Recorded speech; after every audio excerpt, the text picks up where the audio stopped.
Hello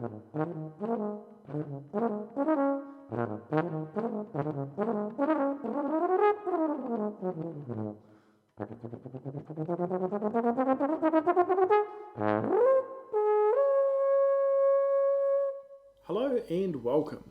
The star of today's video is the Wedge Euphonium mouthpiece.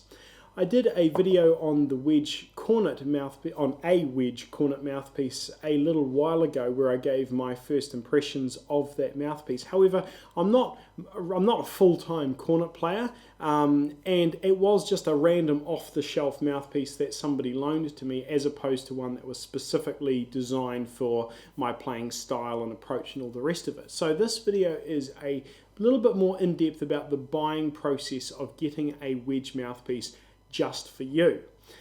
So these are not mouthpieces that you just walk into a shop and buy.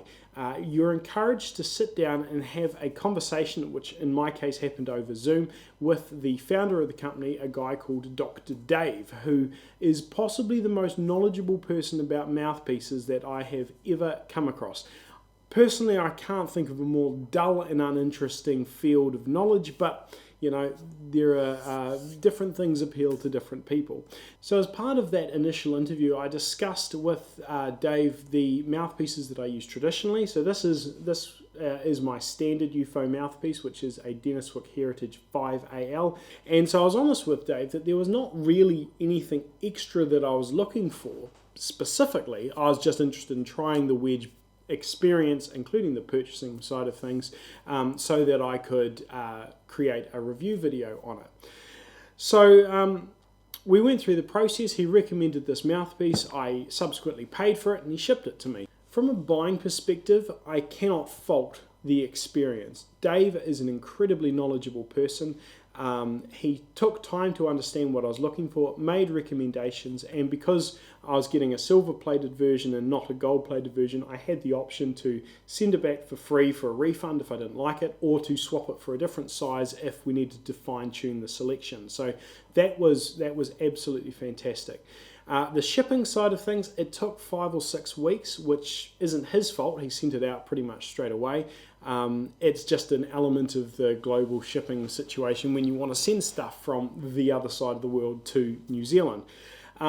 I had hoped that the box experience would be perhaps a little bit better. This is not an inexpensive mouthpiece. And when I bought the Dennis Wick, it came with a lovely branded box, with a little molded interior, some information and all the rest of it. This came in a generic white box with some bubble wrap, and the mouthpiece was inside this sort of fake velvet bag thing. For the price point, I would have hoped for a little bit of a better presentation of the thing that I'd just invested in, but you know, that's perhaps just something I'm looking for and not something that matters to other people. The mouthpiece itself is a combination of a shiny silver rim and a sort of brushed silver on the side of the mouthpiece. It's not an aesthetic that I particularly like, but I mean, I understand that Dr. Dave is a mouthpiece expert, perhaps potentially isn't a design expert. You know, I wouldn't like to speculate on that. It looks fine, it's just not a pretty mouthpiece. Anyway, on to the playing elements of it. The first thing I noted was that the curvature of the wedge element, the fact that your cup is supposedly curved this way and the edge of the rim is curved that way on each side, it was a lot less pronounced than I was expecting. The curvature and those elements are a lot more pronounced on the smaller mouthpieces than they are on the bigger mouthpieces. The roundness of the rim was very, very comfortable. The Dennis Wick has quite a flat rim, comparatively speaking, and the wedge is a lot more comfortable against my face. Even though the overall contour of the mouthpiece, to be honest, I couldn't tell. I couldn't tell whatsoever that there was any general contour. Could only really feel the rounding of the rim. So it's quite a comfortable mouthpiece. Compared to my 5AL, it feels smaller. I mean, visually, the depth of the rim, the width, they all look, you know, much of a muchness, but it feels smaller. As far as playing and the experience of actually using this mouthpiece, Dave is quite clear that it'll take a little bit of time to adjust, but if it doesn't sort of click right after a couple of days or a few hours or something like that, then don't bother. It's not something, it shouldn't take weeks or months to get used to this mouthpiece. You should know fairly quickly.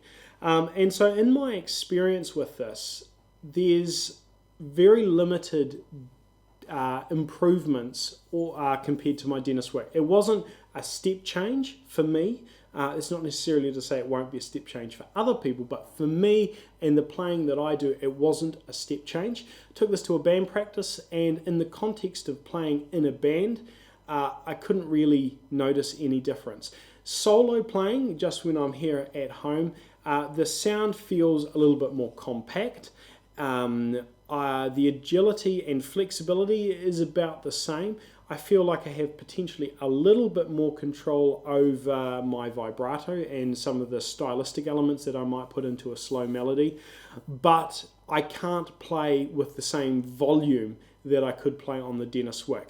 But we're talking about this much difference. We're not talking about, you know, a substantial difference. It's like plus 5% in one particular area, minus 5% in another area. It's not enough to make a huge world of difference for me.